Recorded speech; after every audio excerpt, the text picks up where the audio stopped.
I would argue that when you try out to become a SEAL, sleep isn't probably one thing that you get a lot of. Would that be a fair statement? I remember being shocked once I learned a lot about sleep. I remember being shocked that the medical community didn't take it any more seriously than they do, right? They all suffer from the same mistake, right? I mean, shift work is literally deadly. It takes 12 to 14 years off your life. Or maintaining your health, it's literally all sick care, you know? Yeah, I agree that Western medicine is misnamed. They aren't healthcare providers; they're disease care providers. What you said is then interesting. What does it mean in terms of napping during the day? Yeah, was the sun going down? Right. There's some nerve cells in the back of our eyes that have nothing to do with vision. They just sense blue light. Plenty of blind people can have normal circadian rhythms for this reason. You're listening to the Primal Shift podcast. I'm your host, Michael Kummer, and my goal is to help you achieve optimal health by bridging the gap between ancestral living and the demands of modern society. Get ready to unlock the transformative power of nature as the ultimate biohack, revolutionizing your health and reconnecting you with your primal self.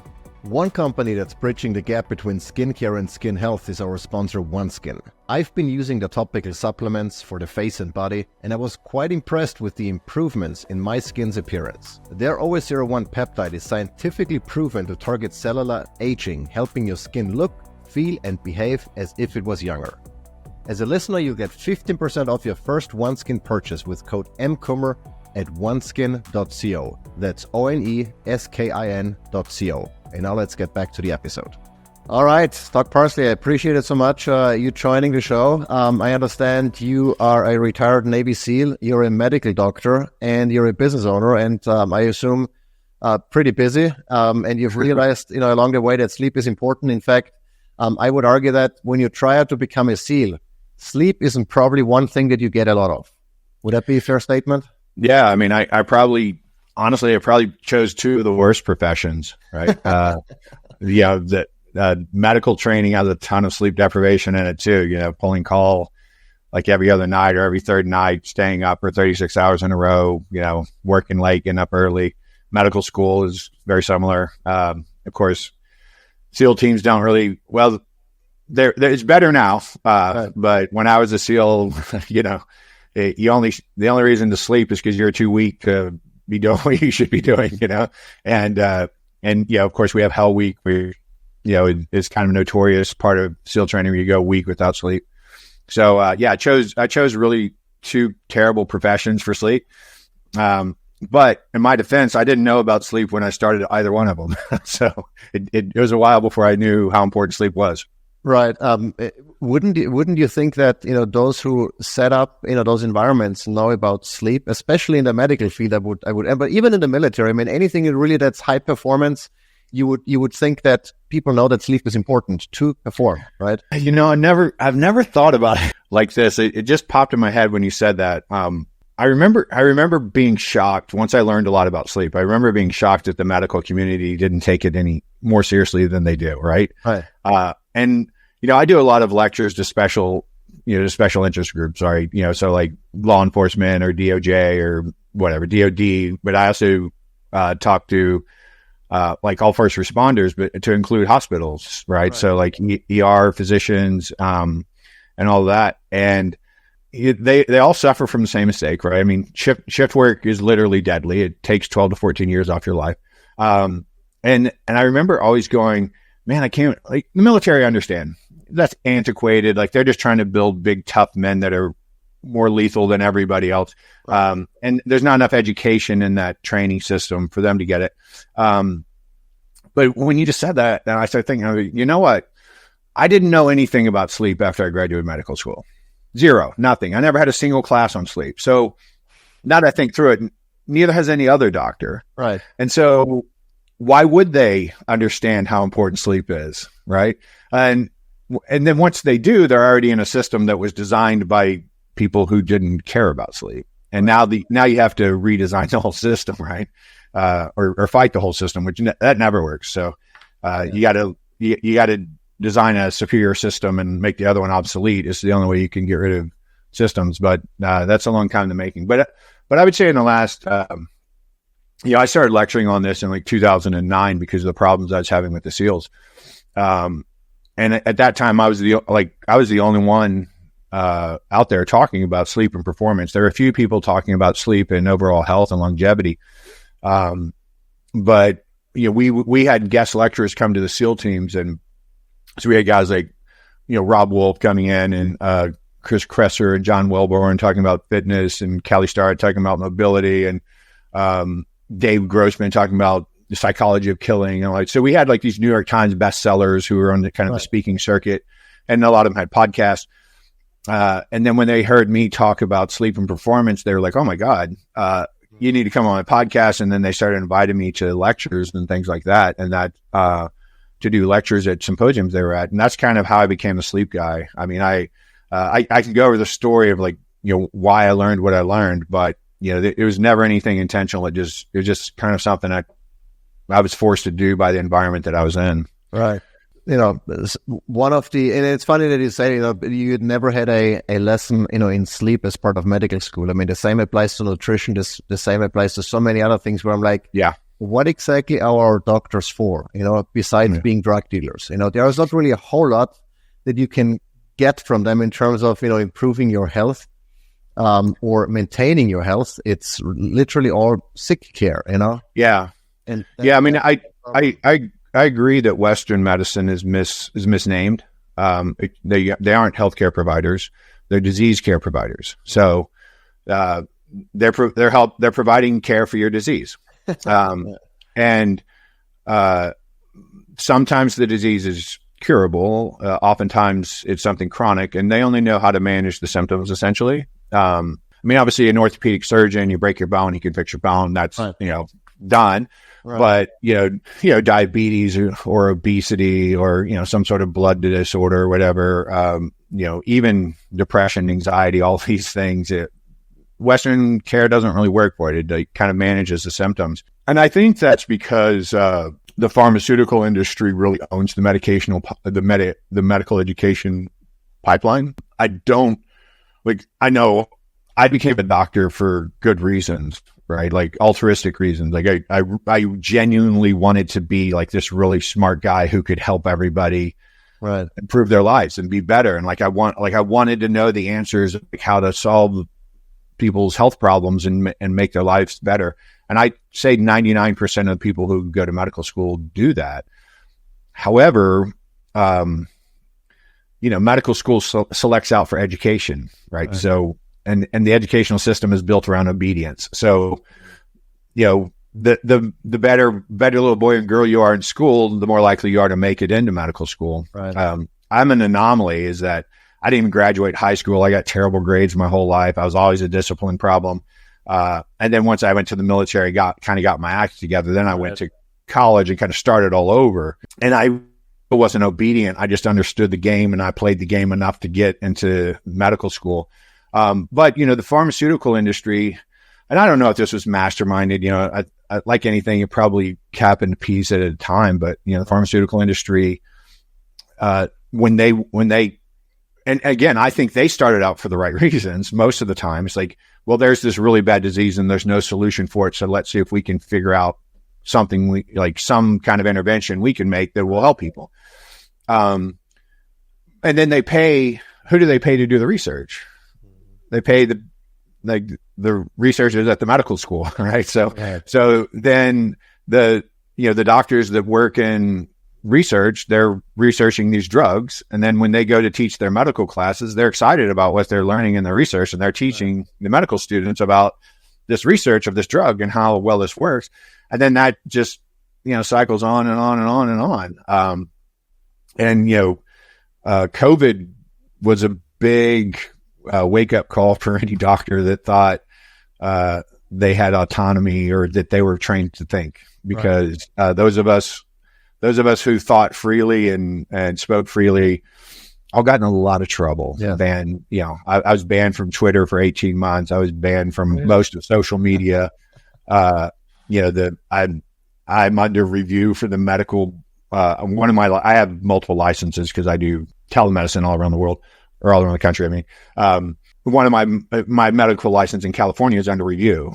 because I prescribed ivermectin and hydroxychloroquine during COVID, and that's a no-no, and I wasn't allowed to do that, even though it's been proven that it was always the right answer. And anybody who was honest with themselves would have known that it was the right answer. It was pretty obvious at the time. But we're getting way off topic. But anyways, yes, disease care model. It's not a healthcare model. Yeah. All right. Let's switch gears maybe and talk about sleep and maybe starting with the circadian rhythm.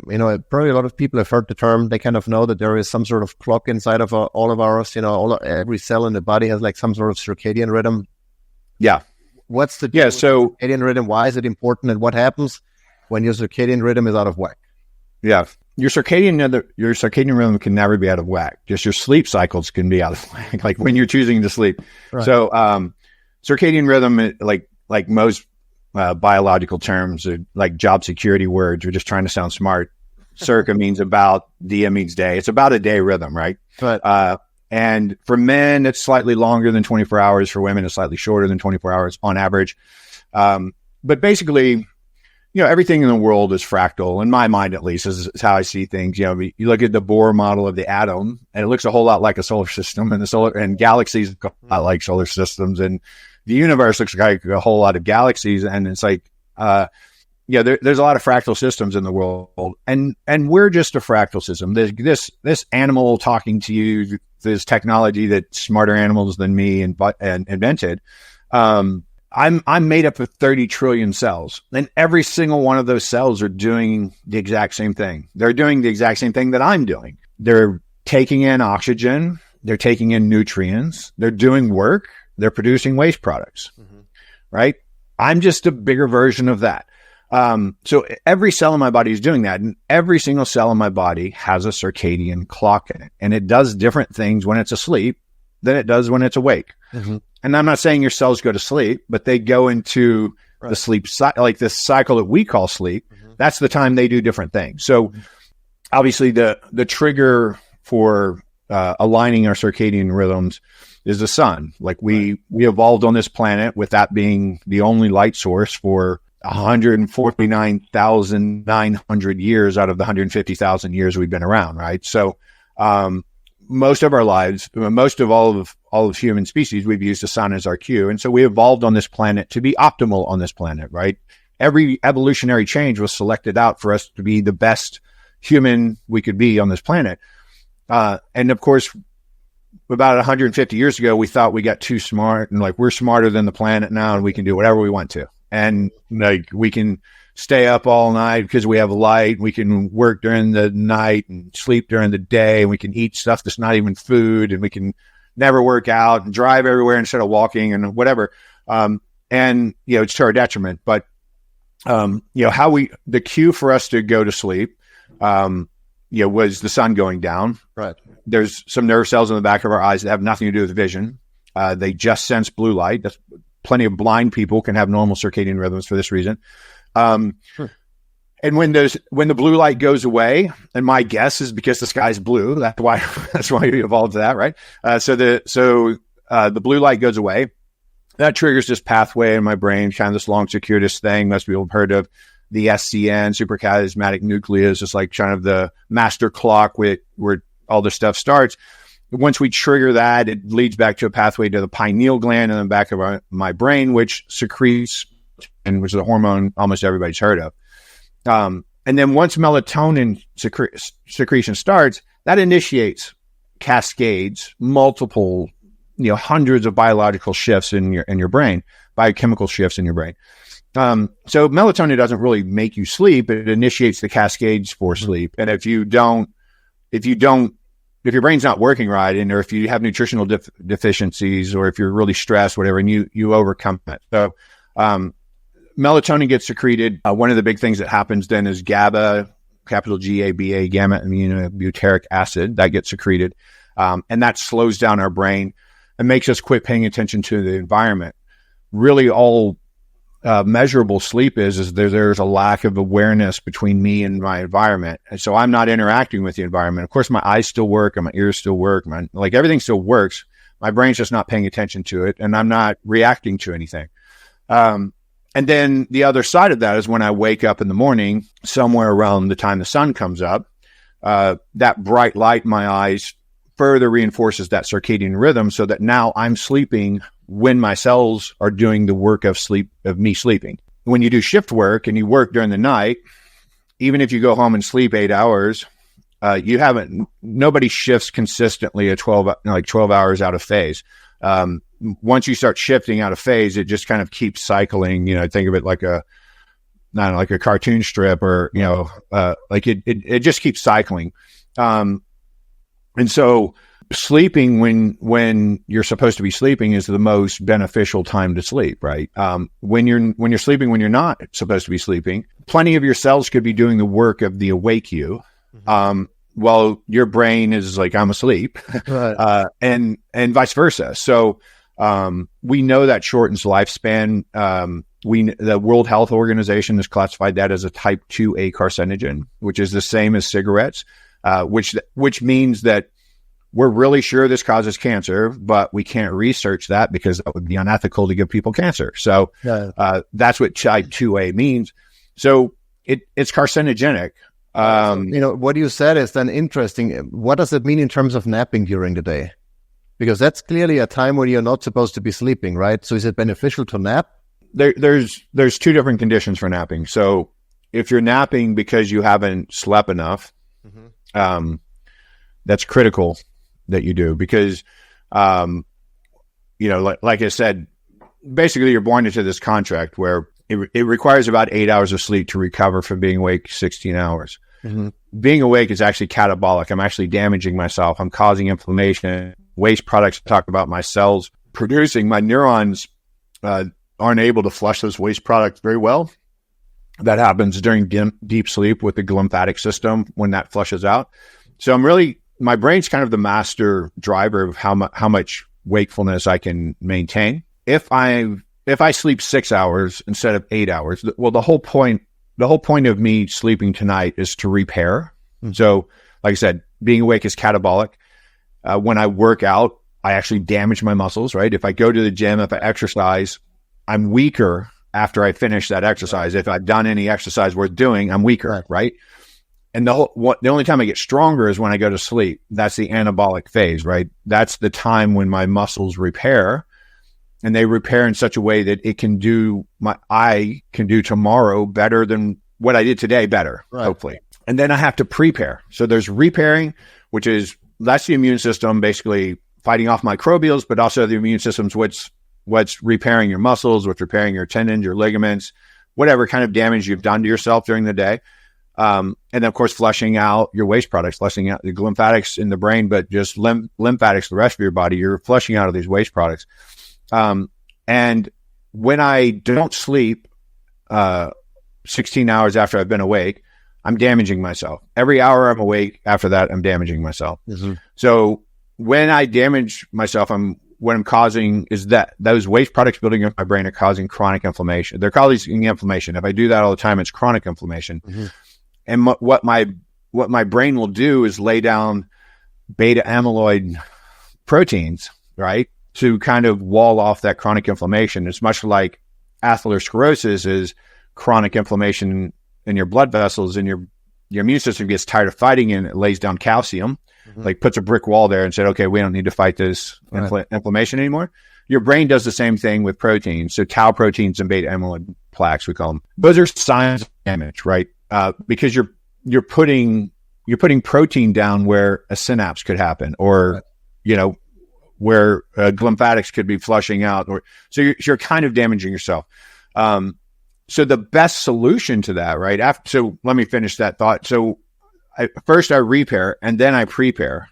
The second half of the night, the second half of my sleeping, I'm like restocking the shelves essentially. I'm putting nutrients back where they need to be. I'm ramping up neurotransmitters that need to be, like, I'm preparing myself for being awake tomorrow. Right. And that takes 8 hours, whether you like it or not. It's just like you're going to die.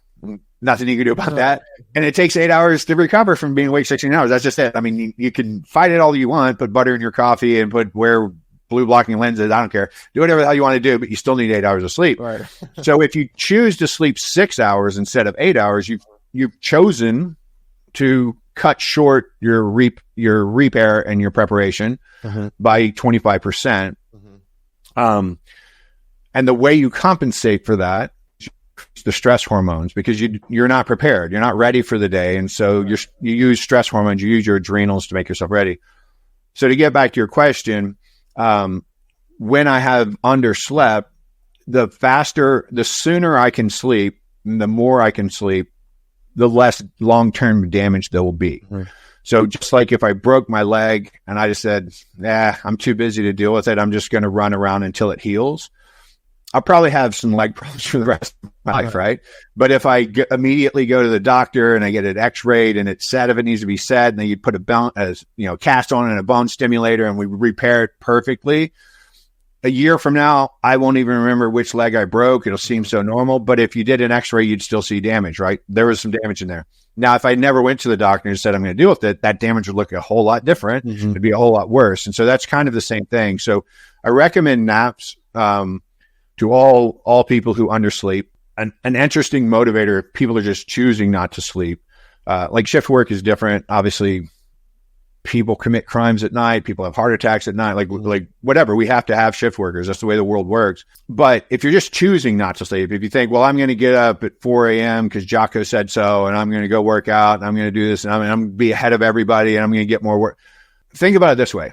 Since the whole reason for me to sleep tonight is repairing and preparing, if I could do that 100%, if I could completely repair everything, if I could completely repair everything and I could completely make sure that everything was there for me to do the next day, I would wake up exactly the same every day, which means I would never age. If I cut that short by 2 hours, I'm aging 25% faster. There's just no way around that. And that, my belief is that's why shift workers and chronic insomniacs die 12 to 14 years younger.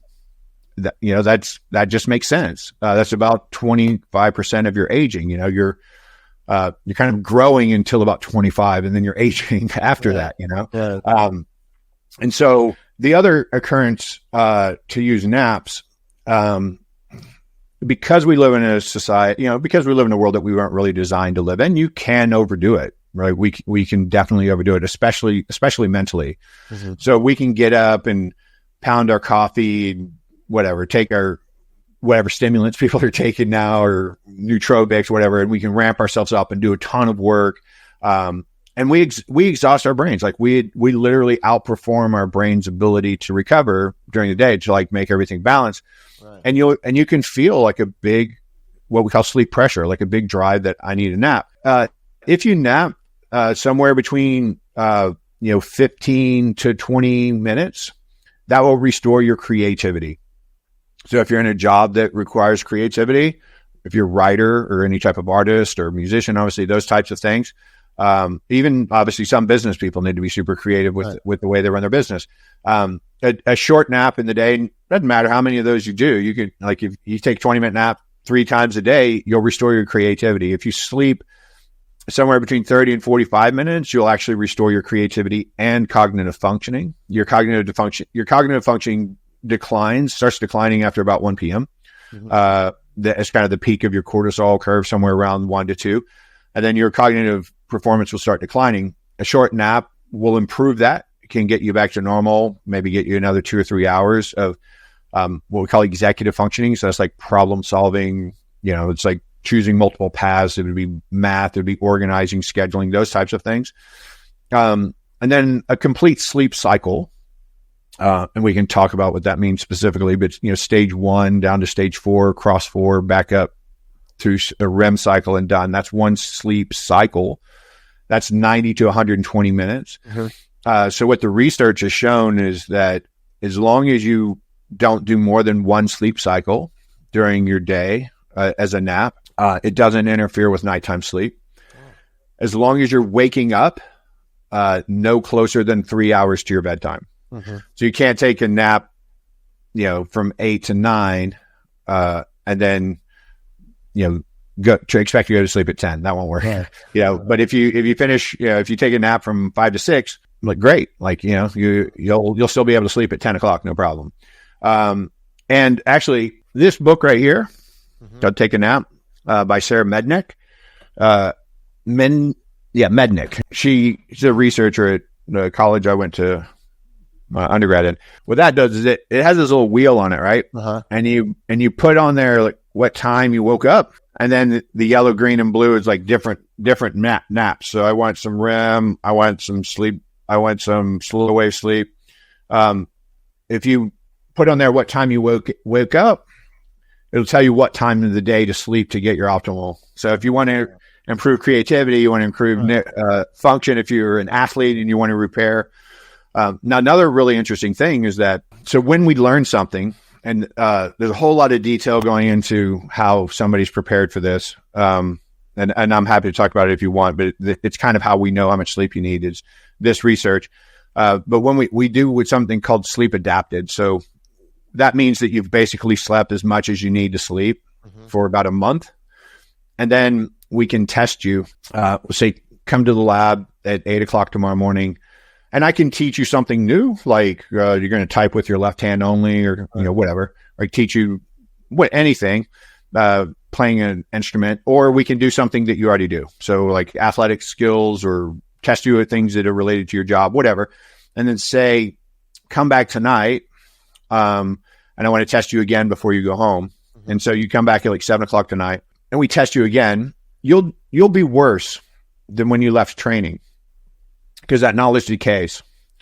But with no additional training, you go home, you go to sleep that night, you come back the next morning and you test, and you'll be better than you left training the day before, right? Because of the consolidation learning during REM sleep. Right.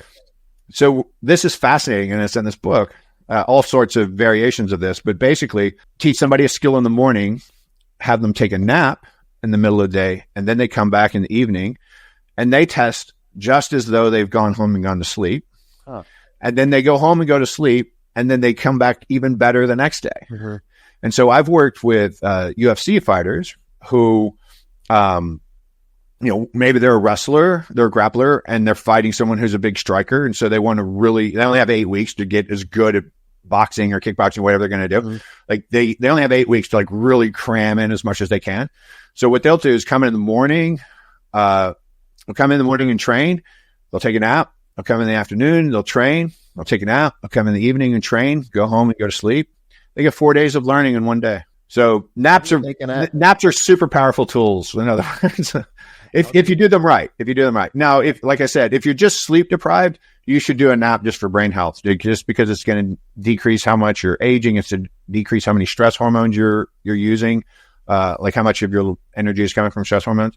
And it'll just increase your overall performance. So how do you nap? I've never been able, unless I'm sick, and that doesn't happen very often, fortunately. I cannot nap. I mean, there is no way on earth where I could say, you know what, now I'm going to go lie down and, make everything dark, put in an IMAX, what have you, white noise, the whole shebang.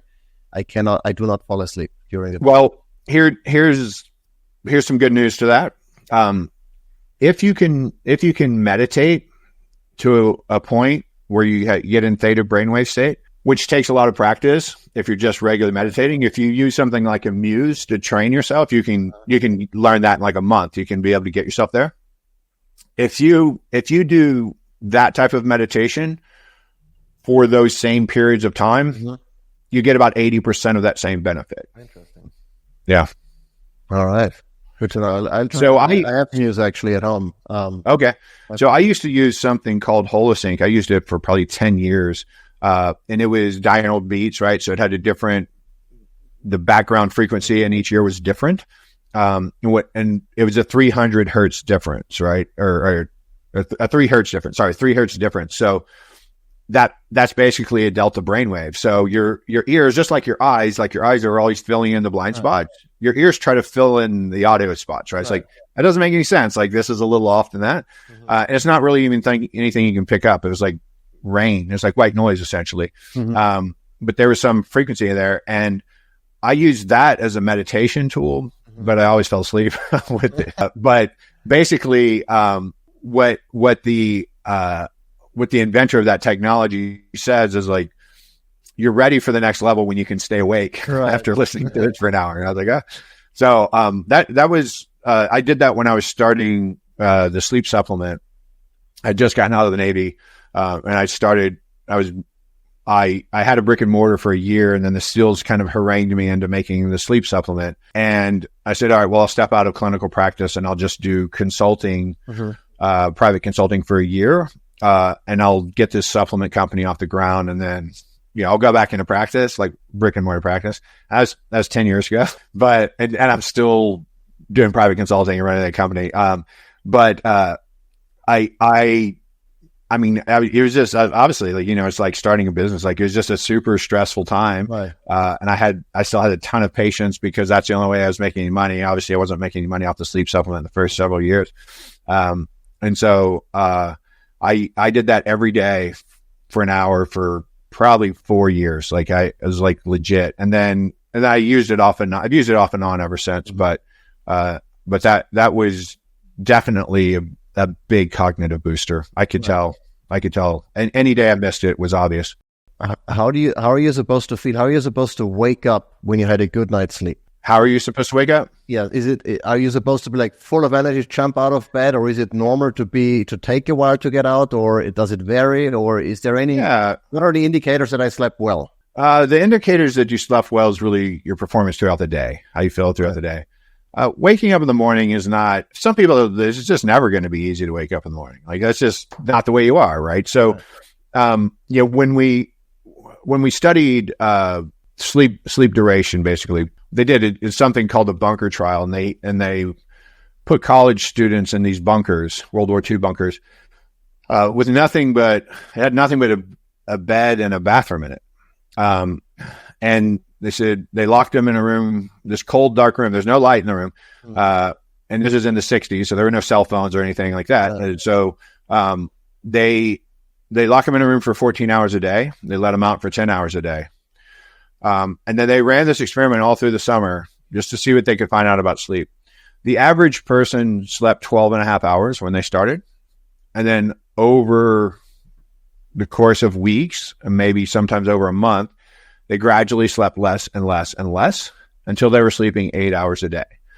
That's where that number comes from. That's how we came up with that.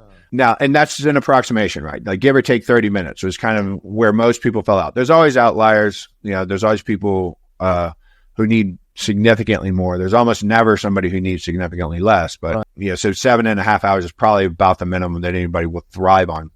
Yeah. So those 8 hours weren't the same 8 hours for everybody, right?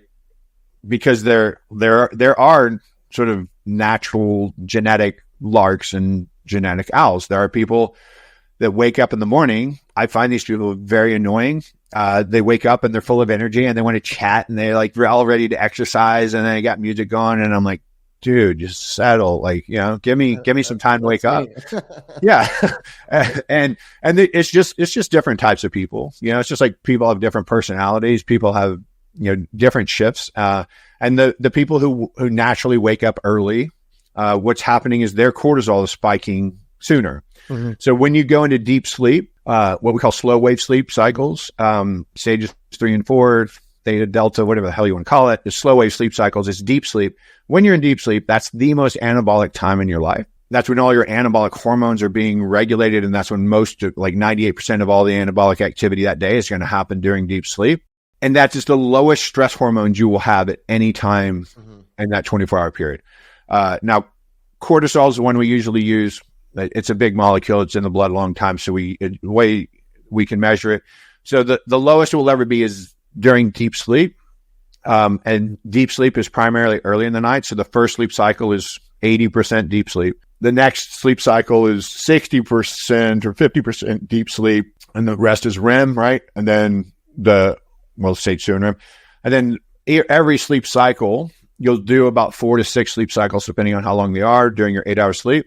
Every sleep cycle is progressively more REM and less deep sleep.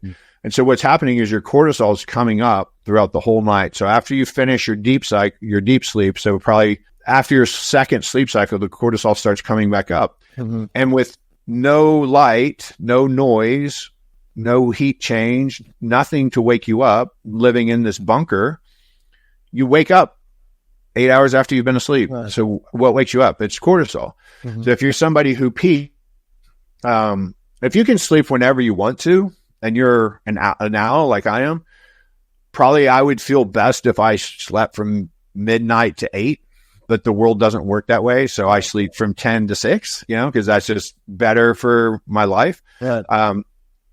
I would probably wake up a lot more awake. Or I know I would. But people who are, larks, they're going to wake up early anyway. Right. They sleep from 10 to 6 and they jump out and they're bubbly because they're ready. Like their cortisol is already where it should be. Mm-hmm. Yeah. Gotcha. How much time do you think we should spend in those restorative phases of sleep combined? Let's say we sleep 8 hours, ideally. How much of that time, percentage-wise, do we need to, as far as we know, spend in deep and REM sleep combined? Yeah. The answer to that is not super clear because sleep medicine is so young. Right. Sleep medicine's only been around about 60 years. Like a really, really good polysomnograph where we can actually tell for sure which stages of sleep you're in. That's only been around like 40 years. Mm-hmm. So we already had the industrial age, and we already had crap food, and we already had, rural electrification, and everybody had lights and all that stuff. So what we think is ideal based on, 40 or 50 years ago, going back only that far, is about a third. So a third deep sleep, a third REM sleep, and a third stage 2 transition sleep is also called. Right. Okay. Yeah, but we don't know. Like they've done some sleep studies on hunter gatherers. There's a surprising number of hunter gatherers in the world. I don't know if if you're aware of that, but there are like hundreds of thousands of people who have never seen electricity in their life, right. And they still live like we lived 100,000 years ago. And they have done some sleep with those guys, but not that. They haven't done like polysomnographs. They've used actigraphy and things like that, and like tried to figure out when they're going to sleep and when they're waking up. Right. And it falls right in line with what we think. So I'd be interested to see if those people are a third, or if they're 40 and like 20% transition, or like I would believe it if they hardly had any transition sleep. Mm-hmm. And the problem with that's a good point, a good time to bring up the point that the problem with using drugs to help you sleep, the Z drugs and the benzos, so things like Valium and Xanax, are the Z drugs like Ambien and Lunesta. Those decrease REM sleep by about 80%, and then they decrease deep sleep by about 20%. And alcohol does the opposite. So, like when I was working with the SEALs, they were taking more than they should because they're SEALs. So, like if one's good, two's better, three's great. I'm a SEAL, like I can handle anything, right? And then they're usually drinking a couple of cocktails to help them get sleepy too. And so, when I did sleep studies on them, their sleep studies came back 99.9% stage 2 sleep, like transition sleep. They're getting no REM and no deep. Uh-huh. And knowing as much as I know about sleep now, and even then what I know about sleep, I don't even know how they lived through it. Like, I don't even know how they survived, much less maintained the lifestyle of a SEAL. Like, I don't know how that's possible. Right. So, yeah. No, at the bottom really is those, especially prescription sleep aids. They're no good. I mean, they're not gonna. They might knock you out, but they're not gonna get you the sleep that you need to function. Yeah, they actually don't cause sleep, right? They cause unconsciousness. So, if I hit you in the head with a baseball bat and you fell on the ground, nobody would go, "Oh, he fell asleep," right? It'd be like he's knocked unconscious, and that's what sleep drugs do. They knock you unconscious. They're dissociatives. So, I talked about melatonin starting that cascade, and then GABA slowing down our brain. All the sleep drugs they're chemical analogs, or like, they're trying to simulate GABA, but because people are having sleep difficulties, they're trying to make a molecule that has a much bigger effect than GABA. So like benzos, like Valium and Xanax, those molecules have about 100 times the effect of one GABA molecule when they bind a GABA receptor. Mm-hmm. The Z drugs have about 1,000 times that. So all it's doing is just dissociating your brain. It's making you not pay attention to the environment. Right. But what the research showed, and the FDA, when the pharmaceutical companies apply for approval of a drug, the pharmaceutical companies do the research, and they give the FDA the research they want to give them. Right. And they don't give them what they don't want to give them. Mm-hmm. And until they get sued or investigated because their drug might be causing some problems, then they have to give up all the research, which they which was happening right around the time I was working with the SEALs, and all the SEALs were taking Ambien, which was kind of one of the major problems I was dealing with there. And nobody knew that there was anything wrong with it. But people were basically shutting off their neocortex, which is that part of our brain that we think of when we think of the human brain, is that wrinkly, has all the little cracks, and it's kind of crescent shaped. It sits on the midbrain, right? We call the lizard brain, which is, survival, it's, Right. Mating and eating and sleeping and fighting. And so the survival midbrain said, I'm in charge because this is all gone. And so people were taking Ambien and going out and picking up prostitutes, or going downstairs and eating all the cakes and eating all their kids' junk food, or going to casinos and gambling away their life savings and coming back and getting into bed and having no memory of it whatsoever. And so when the pharmaceutical companies had to give up their data, what it showed was, on average, you fell asleep 13 minutes faster and you slept 37 minutes longer, but you decreased REM by 80% and deep sleep by 20%. So it was a net loss. And all it did was knock people out. It just dissociated them. I remember having a conversation with a woman. I mean, it's probably 2 hours long, right before bedtime. And then the next day we brought something up to continue that conversation. She had no idea what I was talking about. No idea whatsoever. I was like, we talked about that right before you went to bed for 2 hours. And I don't remember any of it. And she was taking Ambien. I had a nurse friend of mine, our sons were on the same football team, and youth football team. And she told me her doctor gave her Ambien, and she got up in the morning and went downstairs, and her house was completely in disarray. There was all this stuff in the kitchen. So she thought somebody might be in her house, and she ran upstairs and she called the cops, and they came, and she finally figured out that it was her that had done that on Ambien. And she'd gone down and cooked a bunch of macaroni and cheese and ate all the cupcakes and whatever, and then went back to bed and had no memory of it. So it's not sleep. It's just not sleep. And in fact, when you look at the data, so people who have chronic insomnia, which technically is over 6 months, I don't think this data is true for that. These were really long-term insomniacs. So, a significant portion of their adult life, they have had trouble sleeping. Again, like the shift workers, they die 12 to 14 years younger. People who take Ambien chronically also die 12 to 14 years younger. I don't think the Ambien has anything to do with it, right? It just proves that the Ambien is not causing any sleep. It's not helping at all, right? Yeah. So, maybe then shifting gears into supplements, GABA, melatonin, and some of the things that you have in Sleep Remedy. Yeah. I mean, melatonin is a hormone, isn't it? Mm-hmm. Yep. Isn't there my limited understanding of the endocrine system is that there is always or very often a feedback loop. You use an exogenous hormone, the body stops producing it or produces less because it's already there. Absolutely, yeah. How does that work with consuming melatonin? How is dosage maybe affecting all of this? And is melatonin a good thing? Or is it something you can take for a while, but not a long-term solution? What's your take on all of that? Right. So a couple of different scenarios, right?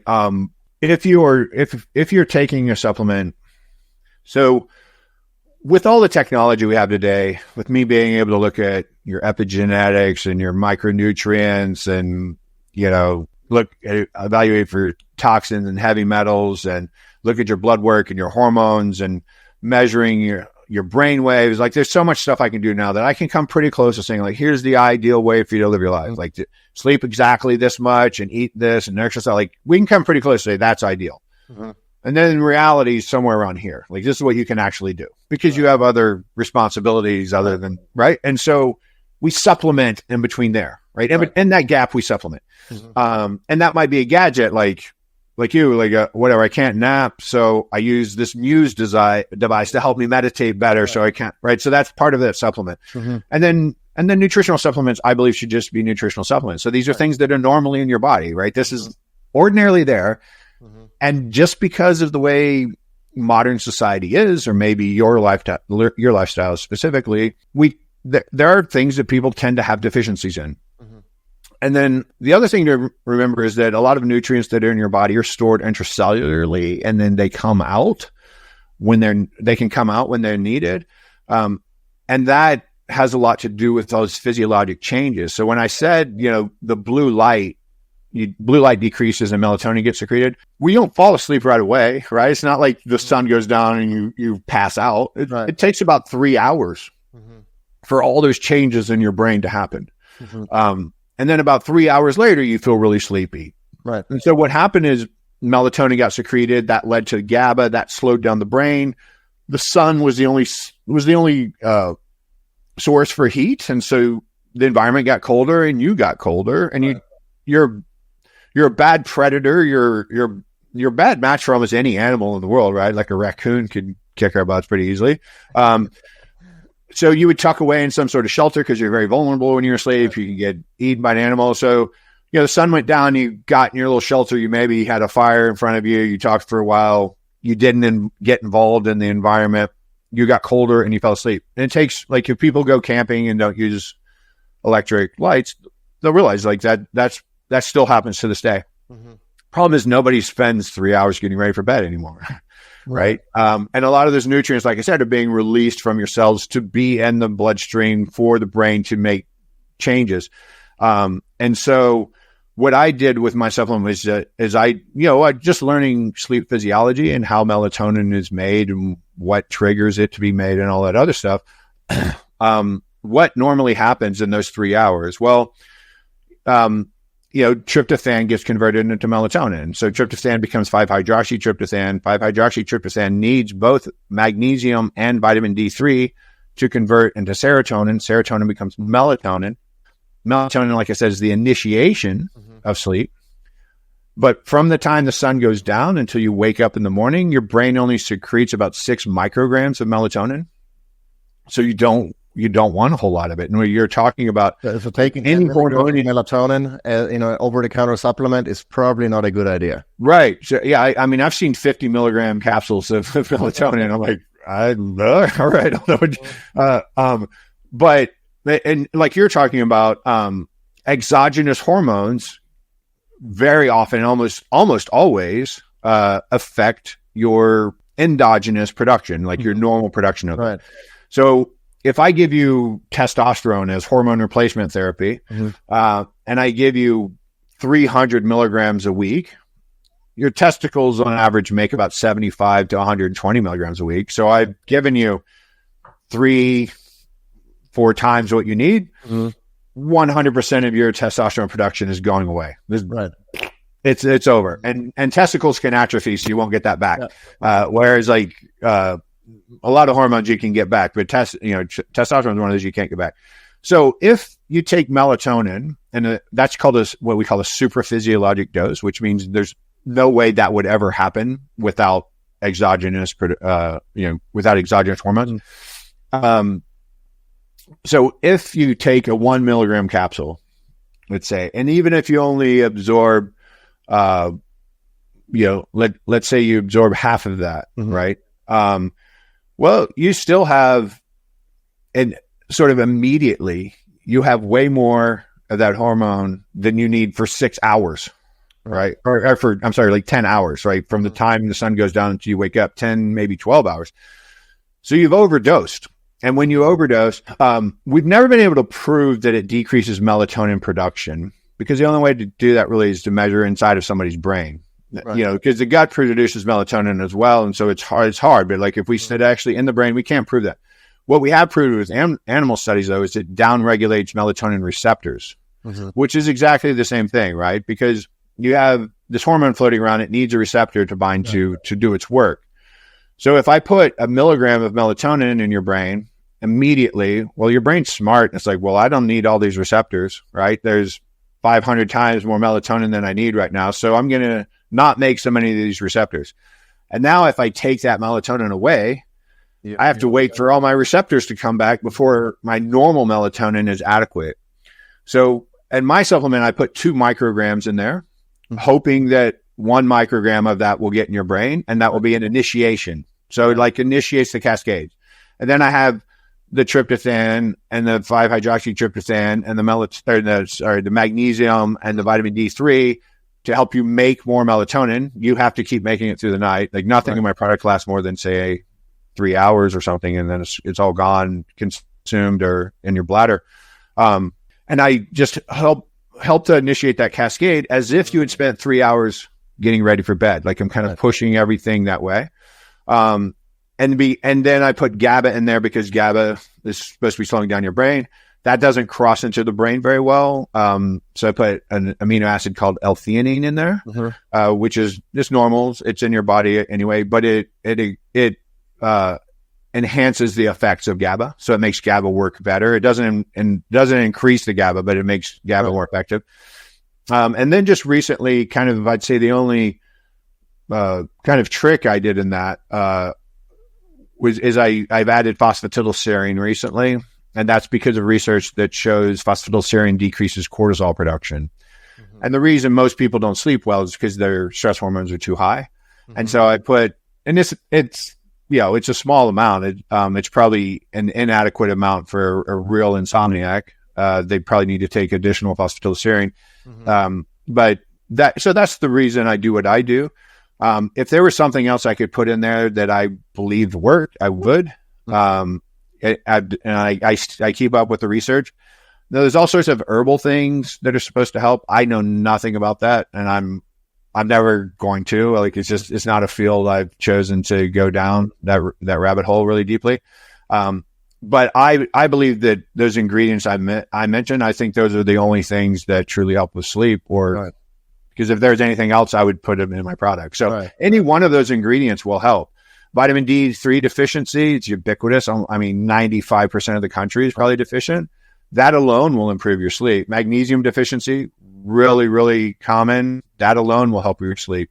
A little tryptophan, just like, Thanksgiving turkey, like a little bit of that will help. A little bit of 5-hydroxytryptophan will help. Some GABA will help. So you can take any of those things individually and they'll all work. And I've just worked out with the SEALs kind of the combination that we figured out to be the best, and we kind of figured out the right dosage. And it took, lots of months and hundreds of guys to figure this out. Right. But I was trying to get them all off of Ambien, and they were all addicted to Ambien. They've been using it for years. And so I had to give them something. I could just say, suck it up, buttercup, it's like, you got to give them something. And so, we just figured it all out, and I gave them a handout of like, here's all the things you need to buy. And this is way before Amazon Prime. And so they had to go around to all the different health food stores in town and buy these. And this came in like 120, and this came in 30, and this was a liquid, and that was a powder, and that was a capsule, and that was, and they're just like, man, can you just make something for us? And I'm like, no, I don't know how to do that. Like, I'm a doctor. What the hell do I know about that? But they finally talked me into it. So, and the whole intent was just to make that and sell it back to the SEAL teams. And then that would just be a little business to do its own thing. And then 10 years later, I'm still running it. It's been a really successful business, and the SEALs still don't buy it. I mean, the individual SEALs buy them, but the SEAL teams don't buy it from me. So, right. All right. That's I really like, the explanation of the melatonin and also knowing how much is in your product. Because everything out there, pretty much everything out there is milligrams, and yeah. And it's obviously a huge difference. Yep. All right. That's good to know. Now, one last thing, sleep tracking. Yeah. What's your take on sleep tracking? Is it worth it? Are the trackers that are available to consumers accurate enough?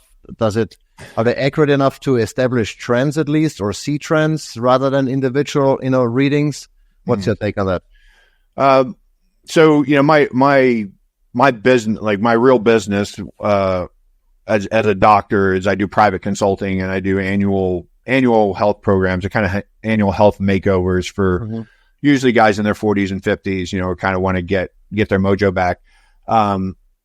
And there's some guys that love electronics and gadgets, and they want to measure everything. They want a CGM, and they want to check their ketones and their blood glucose, and they want to wear tracking an Oura ring and test their heart rate variability and all that. I'm like, go for it, dude. Like, but if it's stressing you out, don't do it, right? Like if data collection for the sake of data collection is useless, right? So if you have difficulty sleeping, or if you just want to find out like how your sleep is going and reassure yourself that you're sleeping enough, just track it. Like you just need to track it. And so I have some clients who don't like any of that stuff and they just journal. So they write down, they get in bed and they write down how they feel, like how they felt all day, if they noticed anything extraordinary, like anything out of the ordinary about their day, what time they went to bed, and they write down what time they wake up, and they get to bed the next night and do the same thing. And then,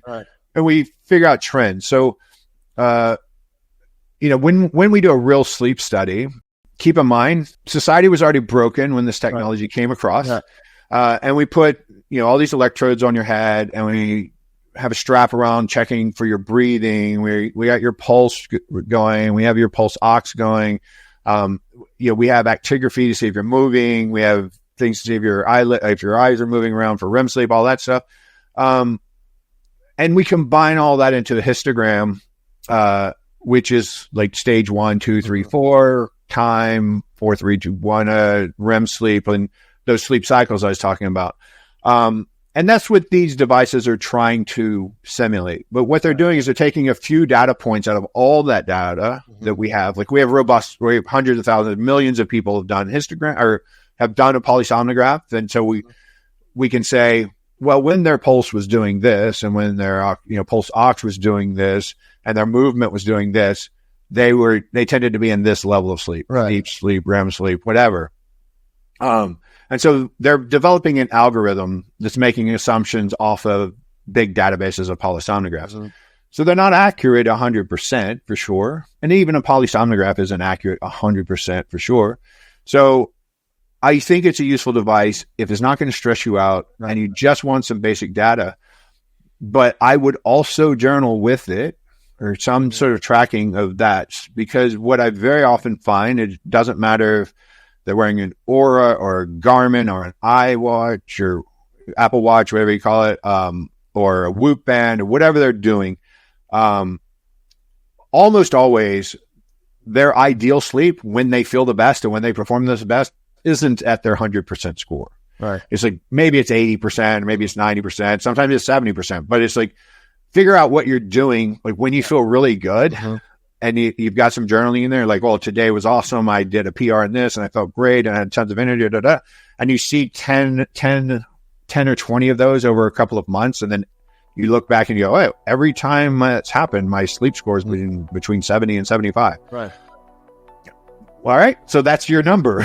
So don't get hung up on the algorithm. Yeah. But, if you don't measure something by some way, if you don't measure it at all, then you can't change it, right? Because you don't know what's going on. So if you're trying to improve your sleep, measure it some way. But like I said, anything from a journal to a polysomnograph every night would be okay. Like whatever you like.